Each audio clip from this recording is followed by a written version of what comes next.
Pratama Arhan bujuk pemain keturunan di Bangkok United untuk memperkuat timnas Indonesia. Di musim panas 2025, Bangkok United yang berstatus runner-up Liga 1 Thailand 2024-2025 mendatangkan pemain berdarah Indonesia Belanda Maroko, Ilyas Alhaf. Nama Ilyas Alhaf tak asing bagi pencinta sepak bola Indonesia. Ketika merayakan keberhasilan Al Merah promosi ke Eredivisie di akhir musim 2022-2023, Ilyas Alhaf menjadi sorotan netizen tanah air karena kedapatan membawa bendera Indonesia.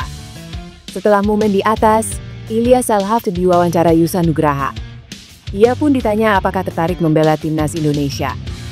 Jika mendapat tawaran dari PSSI, pesepak bola 28 tahun ini siap membela skuad Garuda. Tapi, kalau membawa bendera Indonesia di pesta perayaan Al Merah tanda buat saya memperlihatkan bahwa saya terbuka untuk timnas Indonesia, tentu saya terbuka untuk membela timnas Indonesia, kata Ilyas Alhaf. Berselang 2 tahun, PSSI tak kunjung mendekati Ilyas Alhaf. Disinyalir, pemain berkaki kidal ini belum cukup memiliki kualitas untuk mengisi sektor sayap kanan timnas Indonesia. Sebenarnya secara statistik, Ilyas Alhaf tidak buru-buru amat. Di bursa transfer musim panas 2025, Ilyas Alhaf mendarat di Thailand. Pratama Arhan bisa menjadi jembatan negosiasi antara Ilyas Alhaf dan PSSI. Sebelumnya, ada beberapa pemain timnas Indonesia yang berhasil menjadi negosiator dalam upaya mendatangkan pemain keturunan tambahan. Menarik menanti apakah masih ada kesempatan bagi Ilyas Alhaf untuk membela timnas Indonesia atau tidak.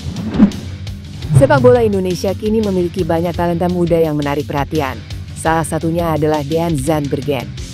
Penyerang muda berusia 23 tahun itu layak menjadi sorotan setelah tampil gemilang di klubnya dan menunjukkan niat untuk membela timnas Indonesia.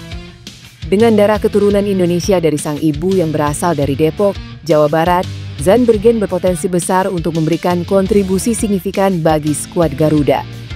Zandbergen saat ini bermain untuk VVV Venlo. Ia sudah membuktikan kualitasnya melalui performa yang mengesankan dengan mengemas 5 gol dan 4 assist musim lalu. Dalam pertandingan terbaru, ia berhasil menunjukkan ketajamannya sebagai juru gedor. Performa itu menunjukkan bahwa Zandbergen tidak hanya sekadar pemain biasa. Ia memiliki kemampuan untuk menjadi bintang di lapangan, terlebih di ujung tombak. Jika ia berhasil dinaturalisasi, kemungkinan ia akan diduetkan dengan Ole Roman. Dengan potensi yang dimilikinya, Zandbergen bisa menjadi salah satu penggawa kunci dalam timnas Indonesia di masa depan. Ketua Umum PSSI, Erick Thohir, juga mengungkapkan pentingnya mengembangkan talenta muda di luar maupun dalam negeri. Dengan dukungan dari PSSI dan pengelolaan yang baik, peluang Zandbergen untuk bergabung dengan timnas Indonesia semakin terbuka lebar. Timnas Indonesia terus berbenah, tidak hanya dalam taktik permainan, tetapi juga dalam komposisi pemain. PSSI kembali membuat gebrakan dengan rencana penambahan pemain naturalisasi jelang ronde 4 kualifikasi Piala Dunia 2026 zona Asia. Beberapa hari terakhir, rumor beredar bahwa Indonesia akan kembali naturalisasi pemain dengan darah keturunan. Menanggapi isu ini, anggota Komite Eksekutif PSSI, Arya Sinulinga, menyatakan bahwa saat ini belum ada keputusan resmi terkait penambahan pemain baru. Namun, seperti biasa, PSSI menyerahkan keputusan akhir kepada pelatih Patrick Kluivert berdasarkan kebutuhan tim. Peluang Indonesia untuk menambah pemain diaspora tetap terbuka lebar. Sejak ronde 1 kualifikasi Piala Dunia 2026, timnas Indonesia rutin memperkenalkan pemain baru dari proses naturalisasi. Kini, muncul nama yang dikaitkan dengan proses naturalisasi tersebut. Nama Pascal Struije adalah nama paling menjanjikan. Pemain keturunan Surabaya ini menjadi andalan Leeds yang baru saja promosi ke Premier League. Ia dinilai berpeluang segera membela timnas Indonesia. Mauro Zijlstra selangkah lagi menjadi pemain naturalisasi. Surat permohonan naturalisasi Mauro sudah ditandatangani Presiden Prabowo Subianto. Nah, sekarang saya mengucapkan terima kasih. Bapak Presiden sudah menandatangani surat naturalisasi Mauro. Ini sudah ada di DPR. Kata Ketua Umum Erick Thohir. Sementara untuk 2 calon pemain naturalisasi lainnya masih belum dapat diungkapkan ke publik. Zijlstra mencetak 17 gol dan 4 assist dari 21 penampilan untuk tim muda Volendam musim lalu. Penampilan apiknya bersama tim muda mengantarkan dia menembus tim utama. Musim lalu dia tampil sebanyak 7 kali, 1 di Piala Belanda dan 6 di Divisi 2 kompetisi sepak bola negeri kincir angin tersebut. Untuk Zijlstra, Erik mengatakan dia dinaturalisasi untuk regenerasi di tim Garuda. Dalam turnamen terdekat, striker 20 tahun itu ditargetkan untuk mengisi kekuatan timnas U23 Indonesia terlebih dahulu yang akan memainkan babak kualifikasi Piala Asia U23 2026 pada September mendatang di Sidoarjo. Selain untuk babak kualifikasi Piala Asia U23 2026, nantinya Mauro diproyeksikan untuk mengisi timnas senior yang akan berlaga di putaran keempat kualifikasi Piala Dunia 2026 di Arab Saudi. Bek timnas Indonesia Jai Izzes resmi gabung Sassuolo. Ia langsung jadi pembelian termahal Nerover di musim panas ini. Sassuolo mengumumkan transfer Izzes dari Venezia pada Sabtu malam WIB. Klub yang dilatih Fabio Grosso itu memenangi persaingan dengan Torino untuk bek tengah 25 tahun tersebut. Untuk nilai transfer Jai Izzes, Sassuolo tidak secara resmi mengungkapnya. Namun situs Transfermarkt melaporkan bahwa transaksi itu memakan biaya 8 juta euro atau sekitar Rp 151,7 miliar. Dengan nilai transfer itu pula, Izzes sementara menjadi pemain termahal Sassuolo musim panas ini. Izzes musim lalu memainkan 35 pertandingan di Serie A bersama Venezia dan mencetak 1 gol. Setelah membantu Venezia promosi musim sebelumnya, ia gagal membawa Venezia bertahan di puncak piramida sepak bola Italia. Bersama Sassuolo, Izzes akan menjalani tahun ketiganya di Italia. Sebelum hijrah ke Italia, ia membela Go Ahead Eagles di Eredivisie atau Liga Belanda. Timnas Indonesia resmi mendapatkan suntikan tenaga baru yang luar biasa jelang putaran keempat kualifikasi Piala Dunia 2026 zona Asia. Thijs Dallinga, penyerang tajam milik Bologna FC asal Belanda, telah dinaturalisasi dan kini resmi menjadi bagian dari skuad Garuda.